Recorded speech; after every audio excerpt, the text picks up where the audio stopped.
All right, next up, everyone, we want to go out to Pontiac, Michigan. This is where the Oakland County Sheriff is speaking on a case and an investigation where a mom is accused of leaving alone her kids in a neglected home for years. Let's listen on Live Now from Fox. Some of this content could be very, very hard to really retain here, so viewer discretion is advised as we learn the details of this case.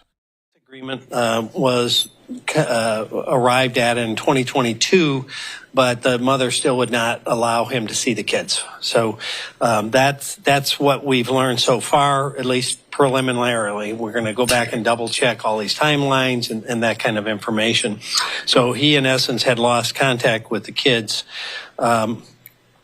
And that's where that stood. So we've had questions about that. The other questions that we've had was, who were the other people potentially dropping food at the house other than the mother? So far, again, the investigation is pretty layered and complex, given that it's going over years. But it appears that those are companies, like an Instacart or a DoorDash, things like that. So, so far, none of the people that were coming to the house had any awareness that there were kids inside or the situation in which they were delivering to. Obviously, the question was somebody dropping food off knowing there's kids there? No information at this point leads us to believe that. The kids were forensically interviewed with our partners at Care House. They've already been seen once at McLaren. We intend to have them at a much more detailed both physical and mental health kind of checkup, if you will, that will happen hopefully this week.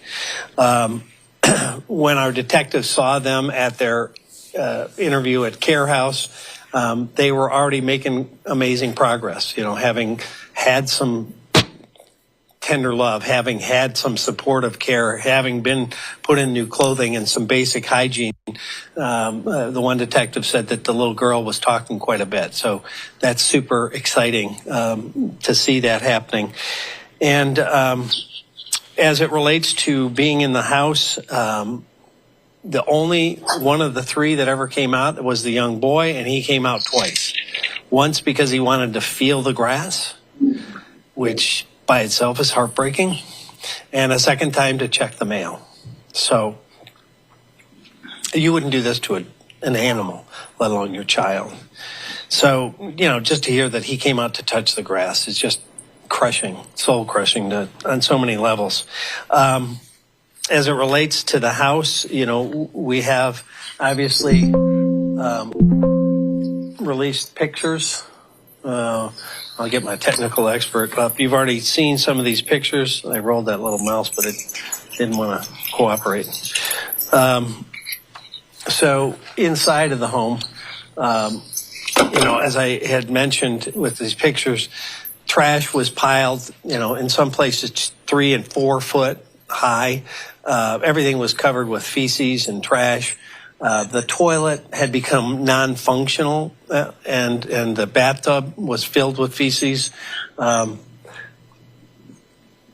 the kind of situation these poor kids had been living in for years, not just hours or days, for years.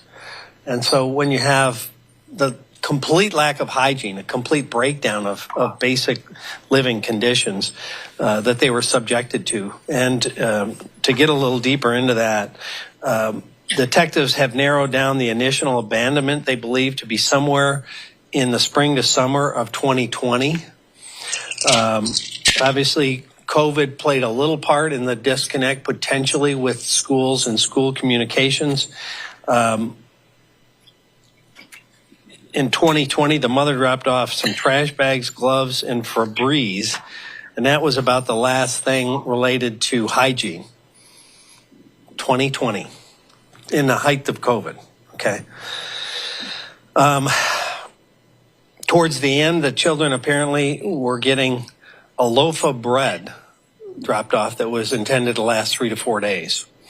So, obviously on so many levels, the conditions are horrendous and the situation terrible. So what we're trying to do in the meantime, and as it relates specifically to the case, the preliminary report has been turned over to the prosecutor. We're adding some more stuff for them. They're in the process of determination. When I heard about this, I called her on the weekend and let it know it was coming, and she has her staff queued up, and they're in that process. As it relates to the kids, the first thing we wanted to do is obviously get them safe and to get them clean and get them enclosed. And I will say we have one of the most generous communities, I think, in the world. We put on there that we needed clothing, and this is just a tiny sample of what we've received. At the office of another office of ours, we have bags and bags. So we don't need any more clothing. We greatly appreciate it. The family and the kids greatly appreciate it. And so we're kind of pivoting now to financial support. And we have put up a link, if you will, to the charity Mission Oakland. And 100% of it will go to the kids. Unlike some of the traditional fundraising methodologies you see out there, they take a percentage. 100% of this will go to the kids. What I am asking is, again, our generous viewers and listeners out there and readers, we're looking for a law firm that would set up a trust fund so that we can take 100% of what we receive in donations for these kids and put it in a trust that can be administered, that can take care of maybe their medical bills, mental health visits, and if there's any overage, maybe set some money aside for their future education. This can be a long-term situation, and so we'd like to be able to kind of hand the baton to a trust fund that will manage it in a way that makes sure it's just the kids. Not suggesting anybody else would do anything with it, but we're looking for a mechanism where we can hand this off. So if there's a firm out there that would like to set up a trust fund for these kids, then we'll deposit any receipts that we have. In a very short period of time, I think we've already got $15,000 to $20,000 in on our donations. So we're going to, obviously have some real dollars to be able to give these kids, but that won't make up for the 3-4 years that they've been subjected to these conditions. I've said this more than once, but you see those videos of animals in just terrible conditions on commercials, and it pulls at your heartstrings. Imagine maybe by 10 living in what we showed you, and then play it out over years, not days or weeks. So it's hard to wrap your head around this one. So there's going to be a lot of long-term, I think, mental health and educational needs and things that we want to try to help with the family to get to that point. The other thing I'd like to mention, the family is asking, apparently, some of the folks that are now involved with the kids that didn't know, that's another question we've asked, they didn't know what was going on with the kids. They had been told by her that somebody else was babysitting the children or other kinds of things. So they were unaware what was happening so far, according to our investigation. But what they're asking is they feel like they're being hounded by media outlets. So they'd like to get some privacy for their kids and the grandkids and the aunts, and those folks want just a little bit of a safe bubble, if you would.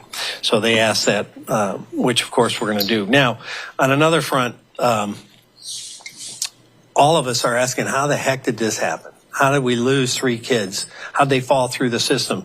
The community, the relatives, the schools, how did no one know?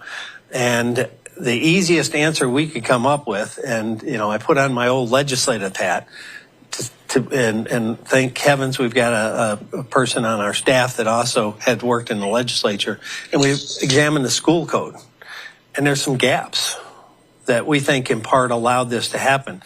And so what we're going to suggest is there needs to be some changes in state law. Right now, basically, there is no specific duty required that is triggered by certain actions. So what I mean by that is a school district, in this case, received a request for records from another school in Pontiac, but no verification the children ever moved to that school. And so at some point, when they didn't show up, they were just dropped off the enrollment of the school that sent the transcripts. So no one knew that they were nowhere. And so what we're proposing, and we're already communicating to a potential bill sponsor, is some amendments to the school code that will close that communication gap so that before a child is unenrolled, they have to obtain written confirmation that child's someplace else. That doesn't happen now. And that's what happened here, it appears. It's still, again, being investigated because we're going back years and trying to check records. But it looks like based on that request for records, neither of them knew where that child was and presumed, I guess, that the other one had the children. So the other thing,